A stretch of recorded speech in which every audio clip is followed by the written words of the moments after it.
Hi welcome to SS cookings. ఈరోజు మన ఛానల్లో వచ్చేసి డబ్బు రొట్టెలతోని స్వీట్ చేద్దాము. స్వీట్ కానీ కేక్ కానీ ఎట్లయినా అనుకోవచ్చు, చాలా బాగుంటుంది. దానికి ఏమేమి కావాలని ఇప్పుడు చూపిస్తాం మీకు.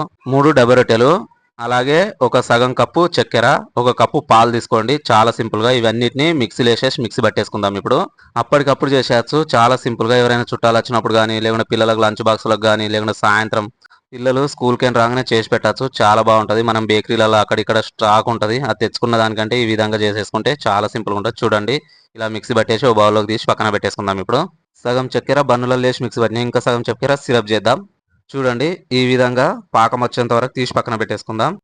ఇప్పుడు ఇడ్లీ పాత్రకు కొంచెం నూనె రాసేసి ఇడ్లీలు ఏ విధంగా అయితే వేస్తామో అదే విధంగా ఈ మిక్సీ పట్టిన పేస్ట్ కూడా వేసేసి ఆవిరికి పెట్టేస్తే ఒక 10 నిమిషాలు సరిపోతుంది. ఇంకెవరైనా మన ఛానల్ సబ్స్క్రైబ్ చేయకపోతే సబ్స్క్రైబ్ చేయండి, అలాగే లైక్ చేయండి, షేర్ చేయండి, కామెంట్ చేయండి. చూడండి, ఇడ్లీలు ఏ విధంగా చేస్తామో అదే విధంగా ఒక 10 నిమిషాల తర్వాత చూపిస్తాం మీకు.